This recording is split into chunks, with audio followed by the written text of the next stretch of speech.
हाय दोस्तों, कैसे हो आप सभी। उम्मीद करता हूँ कि आप सभी लोग बहुत ही अच्छे होंगे। गिरी ट्यूटोरियल आपका बहुत बहुत स्वागत करता है और आप गिरी ट्यूटोरियल के यूट्यूब के लेक्चर पे लाइव आप देख रहे हो और हमारा एक्सरसाइज नंबर 1.5 स्टार्ट हो रहा है। 1.5 एक्सरसाइज में हमने क्वेश्चन नंबर फर्स्ट कंप्लीट कर लिया था, क्वेश्चन नंबर सेकंड कंप्लीट कर लिया था, क्वेश्चन नंबर थर्ड कंप्लीट कर लिया था। थर्ड क्वेश्चन बहुत ही इंपॉर्टेंट क्वेश्चन है, क्वेश्चन नंबर फोर्थ है।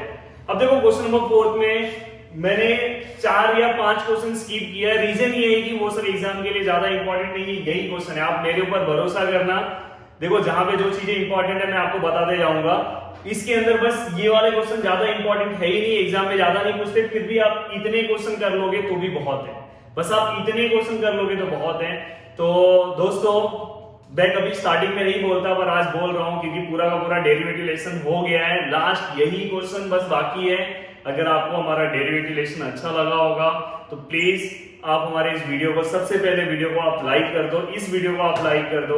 और प्लेलिस्ट में अगर आप जाके चेक करोगे तो मैंने लॉजिक कंप्लीट करा दिया और डेरिवेटिव कंप्लीट करा दिया। अगर आप घर पे बैठे हो, अगर आपके पास एक्स्ट्रा टाइम है तो मैंने कॉमर्स का इंटीग्रेशन कंप्लीट करा दिया। देखो आपके जो क्वेश्चन है आपके बहुत सारे होते हैं तो आपको सॉल्व कराते कराते मुझे टाइम जाता है।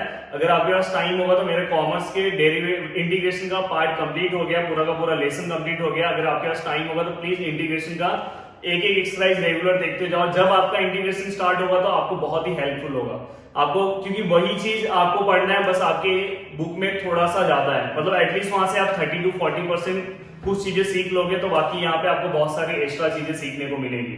तो प्लीज अगर आप इसके बाद मुझे कौन सा लेसन स्टार्ट करना चाहिए तो आप प्लीज कमेंट्स करना। वैसे तो मैं स्टार्ट करूंगा, मैं मेरे हिसाब से ही जाऊंगा, बट आप अगर कमेंट्स करोगे तो आपके हिसाब से भी जा सकता हूँ। अब मैं हो सकता है कि मैं पार्ट 1 में जाऊँ, पार्ट 1 के कुछ ऐसे लेसन स्टार्ट करूँ 6 से 7 दिन में, कुछ लेसन मैं जल्दी जल्दी खत्म करूं और फिर से हम इंटीग्रेशन पे आएंगे, क्योंकि डेरिवेटिव इंटीग्रेशन बहुत ही लंबा टाइम लेता है। मैं ये जैसे ही खत्म होगा 1 या 2 दिन का गैप लूंगा, उसके बाद आपको इंटीग्रेशन का पूरे फॉर्मूले याद कराऊंगा और बाद में इंटीग्रेशन डायरेक्ट स्टार्ट करूंगा। पूरा इंटीग्रेशन खत्म करूंगा, बाद में मैं एप्लीकेशन ऑफ डेरिवेटिव लूंगा और बाद में इंटीग्रेशन जैसे ही हो जाएगा, अगर जल्दी जल्दी हुआ, अगर सिस्टमेटिक अगर आपने अच्छे से प्रैक्टिस किया तो हम डिफरेंशियल इक्वेशन भी स्टार्ट कर देंगे। तो पोर्शन कैसे है, कैसे 1 by 1 जाना है वो हमें पता है, आपको बिल्कुल भी टेंशन नहीं लेना है, बस आपको प्रैक्टिस करते जाना है। तो दोस्तों यहाँ पे कुछ क्वेश्चन दिखाई दिया और यहाँ पे लिखा है find nth derivative. First time आप सुन रहे हो nth डेरिवेटिव। आपने डबल डेरिवेटिव देखा है, आपने डबल डेरिवेटिव देखा होगा, ट्रिपल डेरिवेटिव देखा होगा, पर nth डेरिवेटिव आपने फर्स्ट टाइम देखा। तो nth डेरिवेटिव मतलब क्या होता है, dy dx होता है। यहाँ पे बस n लिखने का, यहाँ पे n लिखना है, इसको nth डेरिवेटिव बोलते हैं। कभी भी अगर आपको nth डेरिवेटिव निकालने आया तो आपको सबसे पहले क्या करना है, ट्रिपल डेरिवेटिव तक जाना है। First derivative, second derivative, third derivative, third order derivative तक आप पहुंचो और उसके बाद आपको क्या करना है, कैसे nth ऑर्डर निकालना है मैं बताता हूं। तो सबसे पहला question number first, y equal to 1 by x। कुछ नहीं आता तो यहाँ तक तो नॉर्मली आपको आएगा ट्रिपल डेरिवेटिव निकालते हुए, इतना तो आपको निकालने आना चाहिए। फिर हमने क्या करो, डिफरेंशिएट विथ रिस्पेक्ट टू, यहाँ पे लेट लिख दो, विथ रिस्पेक्ट टू x। तो ये क्या हो जाएगा, dy by dx which is equal to -1 by x square. Formula मैंने डायरेक्ट याद करा है, 1 by x का derivative -1 by x square. Okay, तो ये आपका फर्स्ट है, बॉक्स बना लो। देन सेकेंड, अच्छे से ध्यान दो, again differentiate with respect to x। अब देखो अगर अगेन डिफरेंशिएट करोगे तो ये डबल डेरिवेटिव आएगा, तो यहाँ पे क्या हो जाएगा, देखो -1 ऐसे ही हो गया। और 1/x स्क्वायर का डेरिवेटिव क्या होगा, तो हमारे पास 1/x⁴n का फॉर्मूला है। x⁴n का फॉर्मूला क्या बोलता है, -n x⁴n+1। याद है, मैंने ये डायरेक्ट फॉर्मूला दिया है। बहुत सारे लोग ये फॉर्मूला को एक ही फॉर्मूले में इसको ऊपर लेके माइनस करके याद करते हैं। तो आप मेरा अगर ये फॉर्मूला लोगे तो मैंने इसे सेपरेटली, बस मैंने यहाँ पे फॉर्मूला दिया है जिससे आपको सिंप्लीफिकेशन का कुछ भी प्रॉब्लम नहीं होगा। तो ये -1 मैंने ऐसे ही रखा। अब देखो इस पे अप्लाई करो 1/x स्क्वायर पे, क्या आएगा यहाँ पे, -n मतलब -2, x⁴n+1 मतलब 2+1। गाइस समझ में, -1 यहाँ पे ले लिया और इसे ऐसे सॉल्व किया। अगर आप इसे सॉल्व करोगे सिस्टमैटिक तो यहाँ पे आंसर क्या आएगा, 1 2 क्या आएगा 2, माइनस माइनस क्या आएगा प्लस, देन x⁴ यहाँ पे आएगा 3। ओके, क्लियर है यहाँ पे, यस यहाँ पे ध्यान दो। देन इसके बाद इसके बाद आपको क्या करना है, फिर से इसका डेरिवेटिव लेना है। मैंने बोला कि आपको कितने टाइम डिफरेंशिएट करना है, 3 time differentiate with respect to x। यानी यहाँ पे क्या होगा, d cube upon dx cube which is equal to, अब देखो यहाँ पे ये 2 बाहर ले लो। अब यहाँ पे डिफरेंशिएट कैसे होगा, 1 अपन ये वाला ही फॉर्मूला अप्लाई करना है, minus n x raise to minus n x raise to n plus one. N plus one मतलब डायरेक्ट लिखूं क्या, चलो 3 प्लस 1, क्लियर। यहाँ पे मैंने लिख दिया। अब इसे मैं अगर अच्छे से लिखूं तो कैसे लिखूंगा, d cube y upon d x cube which is equal to 2 into, please जब nth ऑर्डर डेरिवेटिव निकालोगे तो मल्टीप्लिकेशन मत किया करो। यहाँ पे देखो माइनस में लिख रहा हूँ, यहाँ पे 3 और यहाँ पे क्या है x, मतलब यहाँ पे 4 लिख देता हूँ। ओके, जब भी याद रखना, जब आप nth ऑर्डर डेरिवेटिव लिखोगे तो ये दोनों मल्टीप्लाई मत किया करो, क्यों, वो आपको आगे समझेगा। ओके, यहाँ पे हो गया। अब आपको क्या करना है पता है, जब आप nth ऑर्डर डेरिवेटिव निकालोगे, अब इसके नीचे आपको nth ऑर्डर डेरिवेटिव लिखना है। अभी आप क्या लिखोगे, nth डेरिवेटिव, या तो in general nth order derivative ऐसे भी लिखोगे, या तो उसे और अच्छे से चलो लिख देता हूं, जो आपकी बुक में लिखा है, in general nth derivative will be, in general nth derivative will be, जो आपकी बुक में लिखा है, मतलब आपको क्या निकालना है, d y upon d x, यहाँ पे n आएगा, यहाँ पे n आएगा विच इज इक्वल टू। अब देखो यहाँ पे मैं आपको बता रहा हूँ, रिलेशन आपको फाइंड आउट करना है। देखो यहाँ पे अगर आप देखोगे, तो यहाँ पे ये फर्स्ट ऑर्डर डेरिवेटिव है, यहाँ पे देखो माइनस है, यहाँ पे प्लस है, फिर यहाँ पे माइनस है। अब देखो यहाँ पे एक चीज आपको बता दे रहा हूँ, माइनस प्लस माइनस अगर कभी भी ऐसा आया तो आपको -1 रेज टू n लेना है। क्या लेना है, -1 रेज टू n। ये दिमाग में बिठाओ, कैसे लेना है वही बता रहा हूं।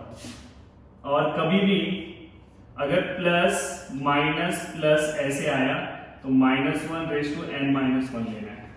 अगर ये जिसको अगर नहीं आता है वो उसे क्या कर लेगा, याद कर लेगा, और अगर जिसको समझ में आता है तो समझेगा भी। देखो अगर मैं यहाँ पे 1 पुट करता हूँ, अगर मैं यहाँ पे 1 पुट करता हूँ तो आंसर कितना आएगा, -1 आता है, समझना है। अगर मैं यहाँ पे 1 पुट करूंगा तो आंसर कितना आएगा, -1 आएगा।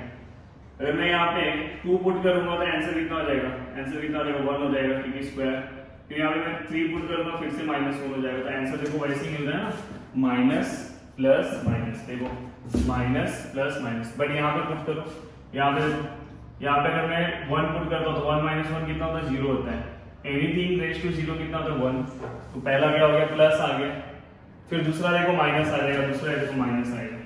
यहाँ पे देखो 2 पुट करो, 2 - 1 कितना होता है, 1, तो आंसर कितना, माइनस है।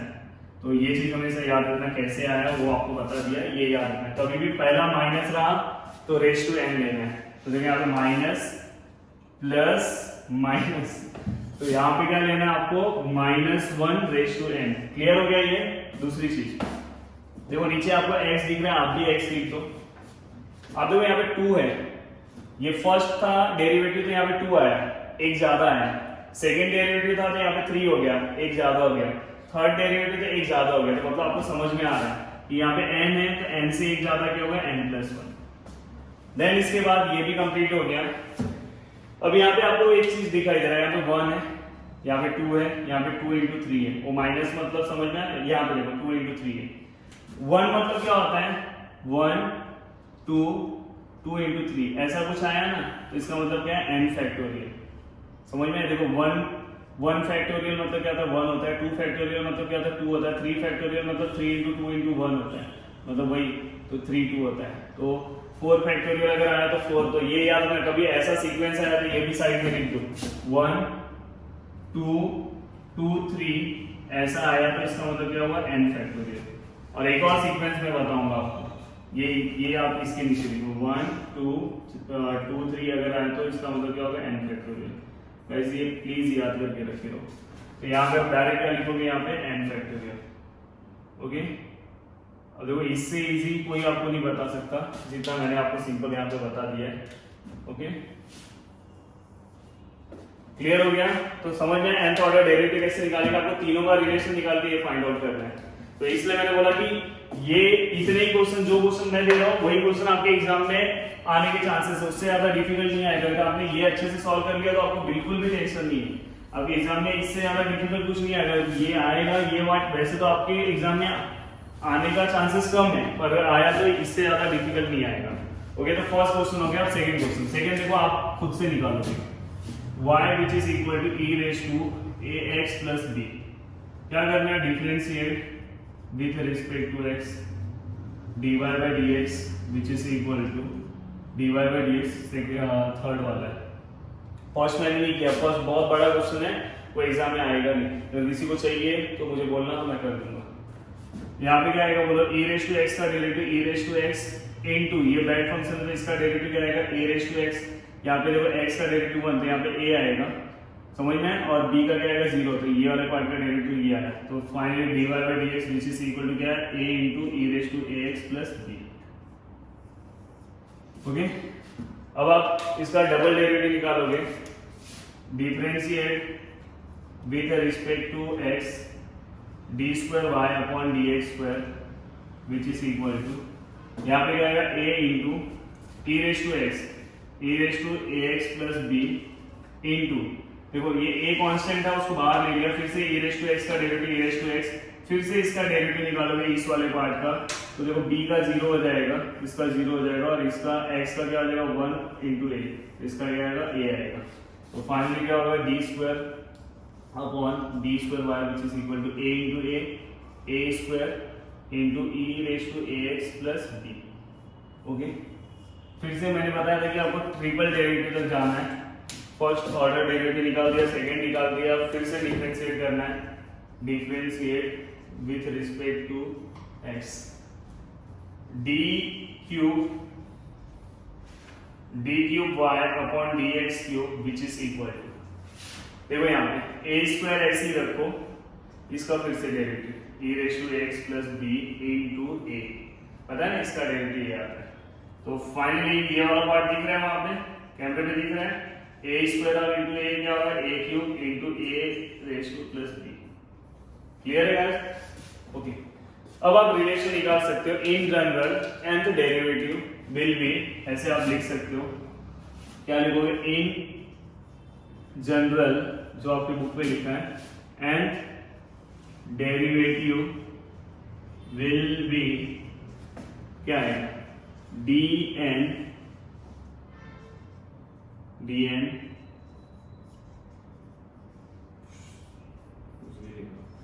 dx, और देखो इसका आंसर निकालना है, रिलेशन फाइंड आउट करना है आपको। क्या करना है, रिलेशन फाइंड आउट करना है। अगर आप दिमाग लगाओगे तो रिलेशन तुरंत मिल जाएगा। देखो a है, a स्क्वायर है, a क्यूब है, फर्स्ट ऑर्डर है इसलिए इसके ऊपर कुछ नहीं, तो 1 है, सेकेंड ऑर्डर है 2 का 2 है, 3 का ऑर्डर है तो 3 का 3 है। तो इससे हमें समझ में आएगी यहाँ पे a रेज़ टू क्या आएगा, n आएगा, जो रहेगा इतना आएगा। बाद में यहाँ पे e raise to ax plus b, e raise to ax plus b, e raise to x plus तीनों में, तो उसका सेम टू सेम वैसे लिख देना, e raise to ax plus b। कुछ रिलेशन नहीं है, बस यहाँ पे चेंजेस ये है, ये तीनों में सेम है, देखो यहाँ पे भी, यहाँ पे भी, यहाँ पे भी, बस ये वाला पार्ट क्या है, अलग है। यहाँ पे 1 था, यहाँ पे 2 है, यहाँ पे 3 है, इसलिए चेंज हो रहा है। 1 है तो 1 है, अगर सपोज यहाँ पे 2 रहता, यहाँ पे 3 रहता, तो n प्लस 1 लेते हैं, तो यहाँ पे इसलिए n। तो आपको nth ऑर्डर डेरिवेटिव क्लियर हो गया, समझ में आया? बस आपको क्या करना है, सिस्टमैटिक अच्छे से 1 बाय 1 प्रैक्टिस करो। और एक और चीज हमेशा याद रखना कि जो सिंपल क्वेश्चन होता है वही एग्जाम में आता है, ये हमेशा याद रखना। जो भी सिंपल क्वेश्चन होगा वही एग्जाम में आएगा। यहाँ वहां की बातों पे आपके नहीं जाना है कि ये वाला बहुत हार्ड है, ये आ सकता है। जो सिंपल होगा और जहां पे जो इंपॉर्टेंट होगा वही एग्जाम में आता है, ये चीज याद रखना। और एग्जाम का पेपर आएगा तो आपको दिखाई देगा। हम क्या करते बताएं, डिफिकल्ट करने के चक्कर में जो हमें आना चाहिए वो भी हम नहीं करते। देखो ये आप सॉल्व कर सकते हो, क्या करना आपको, differentiate with respect to x, क्या होगा, dy by dx which is equal to a raised to x का डेरिवेटिव क्या होता है, a raised to x into log a समझ में आया? और ये बैड फंक्शन यहाँ पे x आना चाहिए था, तो इसका डेरिवेटिव p आएगा, क्योंकि p x का डेरिवेटिव क्या होता है 1 और q का डेरिवेटिव क्या होता है 0। तो फाइनली हम क्या लिखेंगे dy बाई dx। मैंने बोला सिस्टमेटिक आप बस लिखो a raise to px plus q। इसे और मैं चेंजेस करता हूँ। देखो p मैंने यहाँ पे लिखा log a कांस्टेंट है, तो कांस्टेंट को भी आगे ले लेता हूँ और यहाँ पे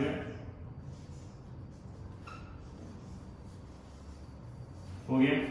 अब आप क्या करो पता है, सेकेंड ऑर्डर डेरिवेटिव निकालो, differentiate with respect to x। क्या होगा d square y upon d x square which is equal to p ऐसे ही होगा, log a भी ऐसे ही होगा। a रेज टू x का डेरिवेटिव क्या होगा, a रेज टू फिर से वही होगा a raise to x into log a into p। क्यों p आया, क्योंकि ये बैड फंक्शन है, यहाँ पे x आना चाहिए था, फिर से इसका डेरिवेटिव निकाला तो p आया। कैसे आया तो समझ में आ रहा है कि नहीं आ रहा है, समझ में आया कि नहीं? तो इसे अगर हम सॉल्व करेंगे तो d square y upon d x square which is equal to p into p square log into log a का स्क्वायर और into a raise to p x plus q। ये आपका डबल ऑर्डर डेरिवेटिव हो गया। अब आप triple order derivative अगर निकालते हो, मतलब थर्ड ऑर्डर डेरिवेटिव, तो क्या लिखोगे differentiate with respect to x d cube y upon d x cube. Sorry दोस्तों सॉरी। अब यहाँ पे p स्क्वायर आएगा log a का होल स्क्वायर आएगा, a रेज टू x का डेरिवेटिव आएगा a raise to x into a raise to x log a होता है ना, ज्यादा ही कुछ फॉर्म में आ रहा है, इनटू फिर से बैड फंक्शन है इनटू p होगा। भाई समझ में आ रहा है कि नहीं, बता दे रहा हूँ। a रेज टू x का डेरिवेटिव क्या आता है a raise to x log a, but ये x नहीं है इसलिए इसका फिर से डेरिवेटिव निकाल दो, इसलिए p गाड़ी मल्टीप्लाई हो रहा है। देन इसे मैं फाइनली कैसे लिखूंगा d cube dx cube which is equal तो p into p cube log a, देखो यहाँ पे स्क्वायर है, यहाँ पे एक और log है तो डायरेक्ट क्यूब आएगा into a raise to px plus q। Sir आप ध्यान नहीं दे रहे हो सर ध्यान नहीं दे रहा हूं। फिर आप क्या लिखोगे इन जनरल, भाई अब बार बार लिखा हो तो समझ जाना क्या लिखता हूं। यहाँ पे क्या आएगा d n y upon d x raise to n. इधर अपना आंसर आएगा, बोले तो अपना आंसर क्या आएगा। अगर तुम पब्लिक लोग अगर ध्यान देता है ना तो तुमको समझ में आता है, अगर तुम ध्यान देगा तो यहाँ पे तुमको दिखाई देगा कि यहाँ पे p है, यहाँ पे p स्क्वायर है, यहाँ पे p क्यूब है। तो ये अपने को इधर से अपने को ये समझ में आता है कि यार फर्स्ट ऑर्डर डेरिवेटिव है, इसके ऊपर कुछ नहीं तो भाई 1 है, इसके ऊपर 2 है 3 है, तो मतलब ये n हो गया। देन अपने को समझ में आता है इधर log a है, इधर log a का स्क्वायर है और इधर क्या log a का क्यूब है। तो गाइस ये भी अपने को समझता है log a raise to n होगा। देखो फर्स्ट है इसके ऊपर 1 है, सेकंड है इसके ऊपर 2 है। कितना इजी है भाई, अगर तुम चाहेगा तो तुम कुछ भी कर सकता है, आप चाहोगे तो आप कुछ भी कर सकते हो। तो यहां पे a रेज टू px अगर तुम देखेगा तो a raise to px plus q, a raise to px plus q, ये तीनों में ही आता है। अगर तुम देखेगा तो तुमको दिखाई देगा। तो यहाँ पे a raise to px plus q तीनों में। तो अगर तुम सभी देखेगा तो अपना आंसर आ गया है। और अब हम नेक्स्ट क्वेश्चन की ओर जा रहे हैं। तो बताओ कुछ डिफिकल्ट है क्या? ये तो nth ऑर्डर डेरिवेटिव ना किसी को समझता ही नहीं, बोलते बाप रे बाप इतना हार्ड है। देखो इतना सिंपल सा आपको करके दिया हो, आपको ऐसे ही सॉल्व करना है, आप कुछ भी सॉल्व कर सकते हो। देखो इस दुनिया में जिंदा रहना और मतलब 1 स्टेप से 12th क्लास में पहुंचना, ये बहुत बड़ी बात है। समझ में? ओके, अब हम नेक्स्ट क्वेश्चन के ऊपर जा रहे हैं। Question number 5, y equal to log ax plus b okay, तो यहाँ पे आप क्या करोगे, differentiate with respect to x dy by dx which is equal to log x का डेरिवेटिव क्या आता है 1 अपॉन x, x की जगह पे जो है वो लिखो और इनटू इसका फिर से डेरिवेटिव लेना है क्योंकि ये बैड फंक्शन है इनटू a। अब हम लास्ट पार्ट में चल रहे हैं इसलिए मैं आपको सब कुछ फिर से मतलब ये आपको मैं फिर से यहाँ पे लिख के नहीं दे रहा हूँ, डायरेक्ट बता रहा हूँ। देखो a x का डेरिवेटिव 1 होता है इसलिए यहाँ पे a लिया और b का डेरिवेटिव क्या होता है 0 का कांस्टेंट है। फाइनली हम इसे कैसे लिख सकते हैं, dy by dx which is equal to a upon ax plus, या तो ऐसे लिखो a into 1 upon ax plus b, सबसे अच्छा ये हो गया आपका फर्स्ट।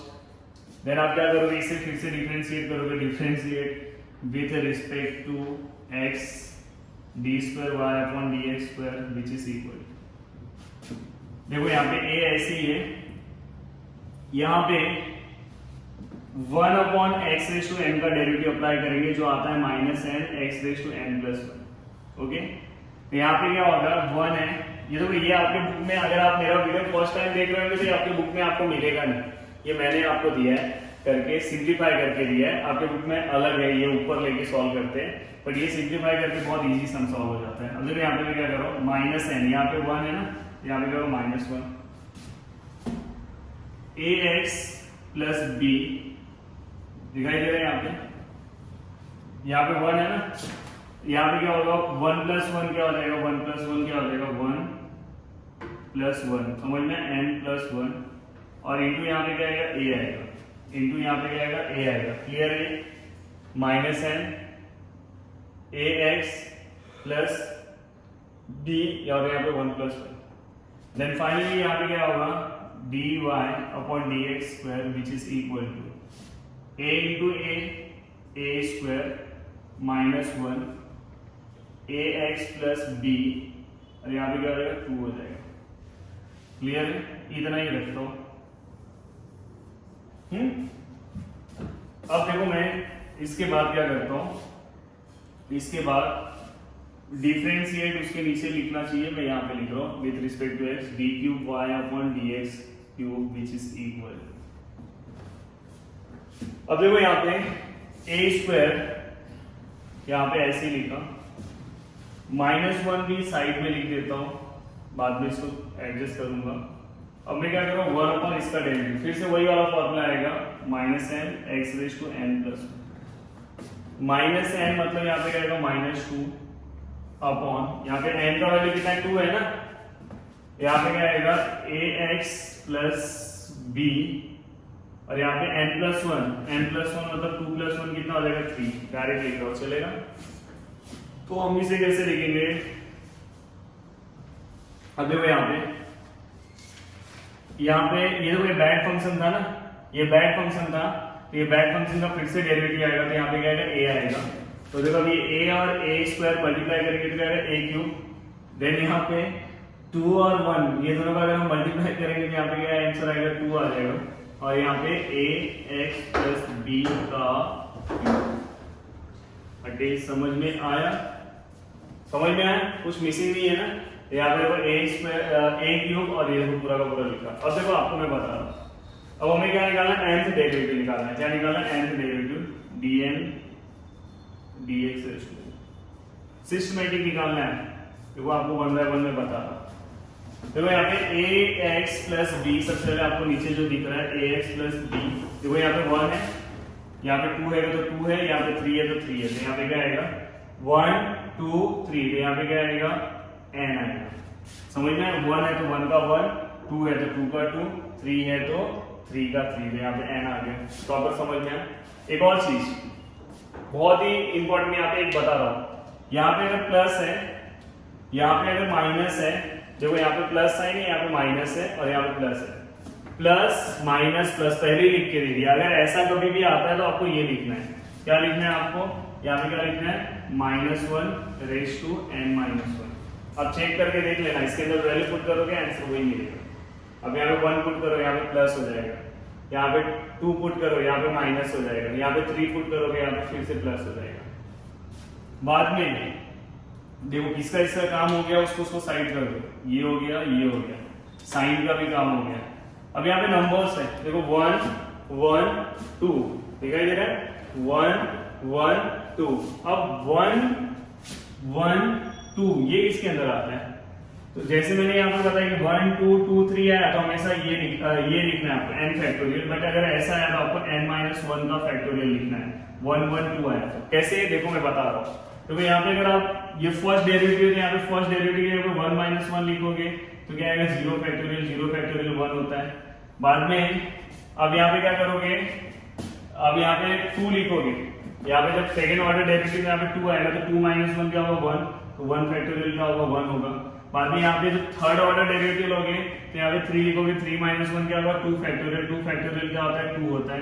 तो यहाँ पे 2 दिखाई दे रहा है, यहाँ पे 1 दिख रहा है, यहाँ पे 1 माइनस साइन का तो मैं लिख दिया है। यहाँ पे मैं क्या लिखूंगा n-1 का फैक्टोरियल। बहुत ही इंपॉर्टेंट है, बहुत ही इंपॉर्टेंट है। बाद में a रेश टू समथिंग दिख रहा है आपको, a रेश टू समथिंग का डायरेक्ट दिमाग लगाओगे a देखो यहाँ पे a है, यहाँ पे a स्क्वायर है, यहाँ पे a क्यूब है, तो फाइनली यहाँ पे n लिखो। तो गाइस यहाँ पे आपका आंसर आ गया। चेक कर लो, आंसर प्रॉपर आंसर है, सिस्टमैटिक आपको आंसर यहाँ पे समझ में आया होगा। देखो बहुत ही अच्छे से मैंने आपको बताने की कोशिश की है, इससे ज्यादा सिंपल अब नहीं बता सकता। बहुत ही सिंपल तरीके से आपको बताने की मैंने यहाँ पे कोशिश की है। प्लीज अच्छे से आप समझने की कोशिश करोगे तो समझ जाओगे। ये प्लीज लिख लेना साइड में, अगर प्लस माइनस प्लस है तो क्या लेना है। अगर इसको समझना नहीं है तो उसको ऐसे याद करके रख लेना, और इसको समझना है तो अच्छे से समझ लेना। देन नेक्स्ट है y = cos x। हाँ, थोड़ा सा ये समझने वाला क्वेश्चन है। अब इसके अंदर आपको ट्रिग्नोमेट्रिक फंक्शंस भी आने चाहिए। Differentiate with respect to x, कुछ नहीं आता तो कम से कम डेरिवेटिव का मार्क्स तो ले लो। dy/dx which is equal to क्या आएगा -sin x, हो गया। देन इसके बाद फिर से इसको डिफरेंशिएट करो। हाँ, इसके लिए थोड़ा सा जगह छोड़ देना है यहाँ पे। Differentiate with respect to x, फिर से इसका डिफरेंशिएट लोगे तो d²y/dx² which is equal to -sin x का क्या होगा cos x। फिर से आप इसे डिफरेंशिएट करना, थोड़ा सा जगह छोड़ के differentiate with respect to x d3y/dx³ which is equal to minus ऐसे ही रहेगा। cos x का डेरिवेटिव क्या होता है -sin x, क्या होगा -sin x, फाइनली क्या हो जाएगा sin x हो जाएगा। ओके, तो d3y/dx³ which is equal to sin x। Okay, अब देखो यहाँ पे nth ऑर्डर डेरिवेटिव कभी भी आप sin या cos का निकालते हो तो हमेशा आपको ऐसे ही जाना है। पहला ऑर्डर तो आपने इतना काम तो कर दिया। अब आपको क्या करना है पता है, क्वाड्रेंट सिस्टम पे आना है। ये थोड़ा अच्छे से समझना है, बहुत ही कम लोग को समझता है। क्वाड्रेंट सिस्टम पे आना है। यहाँ पे वो 0 होता है, यहाँ पे π/2 होता है, यहाँ पे पाई होता है, यहाँ पे 3π/2 होता है, और यहाँ पे क्या होता है 2π होता है। देन ये क्या होता है all positive after school then college, after school then college. इसके अंदर सब पॉजिटिव होते हैं। इसके अंदर साइन का पार्टनर कौन है कोसेक, टेन का पार्टनर है कौन कॉट, और कॉस का कौन है, कॉस का कौन होता है सेक होता है। तो इसके अंदर वो पॉजिटिव होते हैं। और दूसरी चीज कि जब हम इसके ऊपर रहते हैं तो यहाँ पे क्या होता है साइन का कॉस हो जाता है, कॉस का साइन चेंज होता है इसके ऊपर। वाई एक्सिस पे हमेशा क्या होता है चेंज होता है, याद रखना इसके ऊपर क्या होता है चेंज होता है। क्या चेंज होता है यहाँ पे लिख देता हूँ, साइन का क्या हो जाता है कॉस, और कॉस का क्या होता है साइन। और एक और इंपॉर्टेंट चीज, देखो यहाँ पे बहुत सारी चीजें बता रहा हूँ एक साथ ये क्वेश्चन सॉल्व करने के लिए। ये सब 11th में हो चुका है, जो हमारे पास 11th में है उनको अच्छे से मैंने बताया था, सब अच्छे से बताया। अलाइड एंगल का फॉर्मूला इस साइड आते हैं, ये कौन सा डायरेक्शन है एंटी क्लॉकवाइज, उल्टा है ना, घड़ी हमारी वैसे घूमती है ऐसे ऐसे घूमती है, तो एंटी क्लॉकवाइज है तो इससे हम क्या लेते हैं प्लस। जब प्लस होगा तो हमें एंटी क्लॉकवाइज जाना है, जब माइनस होगा तो हमें क्या करना है क्लॉकवाइज जाना है। समझ में? तो आपको यहां से ना ये dy/dx को ना cos में कन्वर्ट करना है, इसको भी cos में कन्वर्ट करना है, इसको भी cos में कन्वर्ट करना है, इसलिए मैंने z बचा के रखा है। नहीं तो हम रिलेशन नहीं फाइंड आउट कर पाएंगे ना। हमें क्या करना है, अभी आप इतने क्वेश्चन सॉल्व किए, आपको पता है रिलेशन फाइंड आउट करना रहता है। यहाँ cos है, यहाँ पे sin है, क्या रिलेशन मिलेगा। और ये जो यहाँ पे प्लस माइनस है वो भी कैसे होना चाहिए, वो भी इक्वल होना चाहिए। तो देखो यहाँ पे सबसे पहले ये सबको cos में कन्वर्ट करना है, ये sin को हम cos में कर सकते हैं। cos यही दो पे हो सकता है, समझ में? cos और sin का रिलेशन यही दो पे हम फाइंड आउट कर सकते हैं। देखो मैं कैसे कर रहा हूं, यहां पे देखो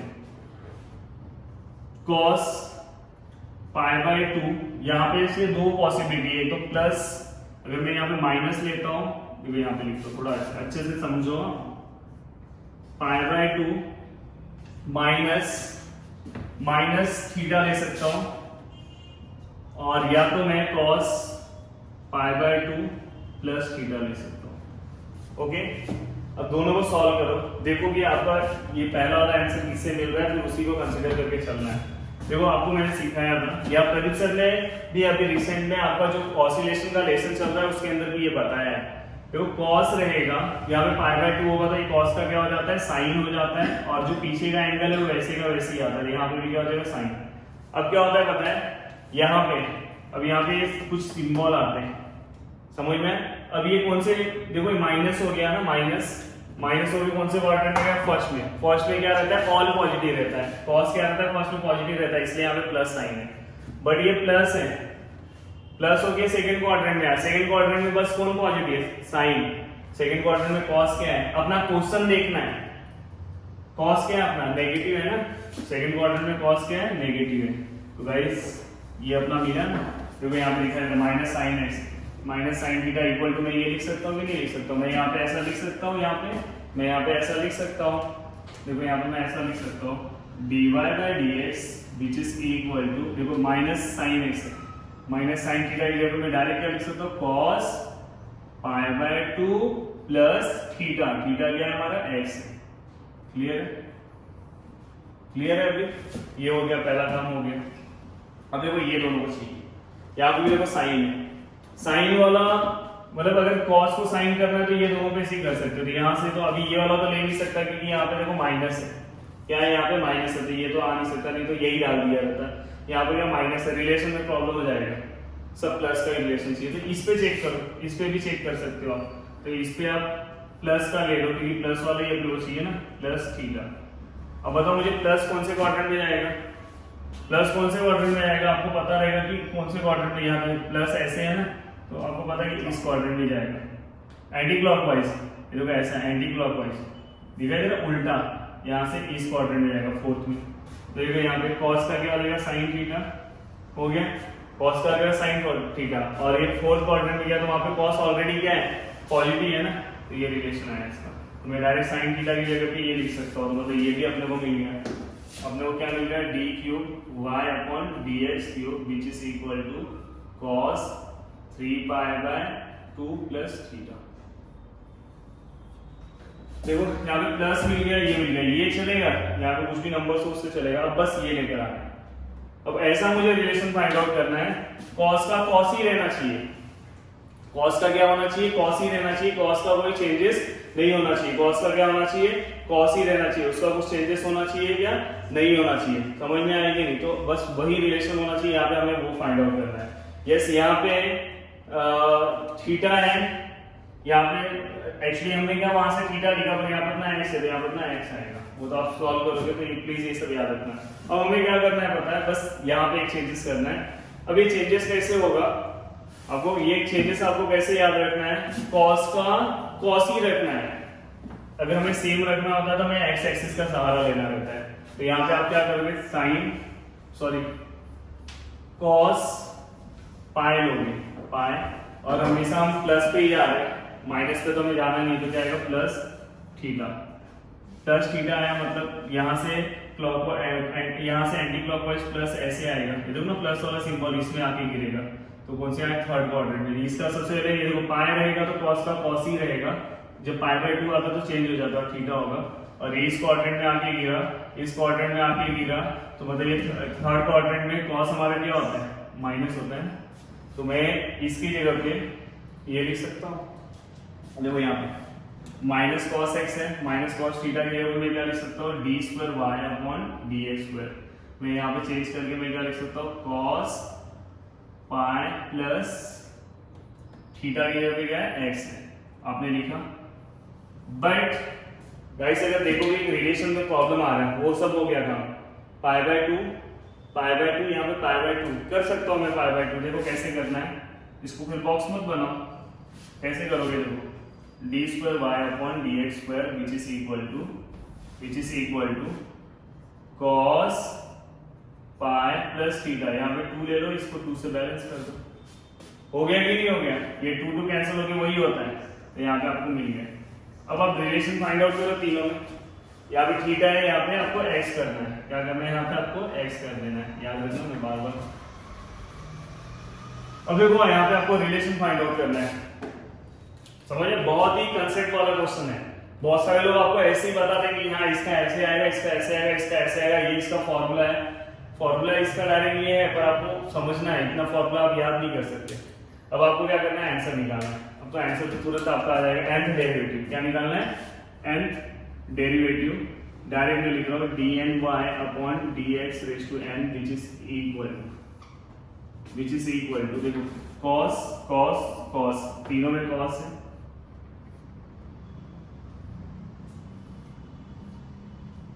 तीनों में प्लस एक्स है, प्लस एक्स है, प्लस एक्स है, प्लस एक्स, तीनों में पाई बाय 2 आई थिंक तीनों में है, बट आगे देखो इसके आगे 1 है, इसके आगे 2 है, इसके आगे 3 है, तो मतलब n आएगा। देखो जब 1 डेरिवेटिव थे यहाँ पे 1 है, 2 डेरिवेटिव थे यहाँ पे 2 है, 3 डेरिवेटिव थे यहाँ पे 3 है, इसके यहाँ पे, तो फाइनली हमारा आंसर ये आएगा।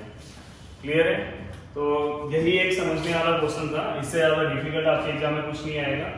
ओके, कोई इसको रट के मत रखना, नहीं तो बहुत सारे बच्चे रहेंगे इससे अच्छा रट ही लेता हूँ ना, इसका आंसर इतना इजी है cos n pi by 2 plus x। तो टैलेंट दिखा सकते हो, अगर आपके पास अगर ऐसा टैलेंट है कि आप डायरेक्ट पूरी चीजों को याद कर सकते हो तो बहुत अच्छी बात है, पर उसका कुछ मतलब नहीं होता। समझ में आया?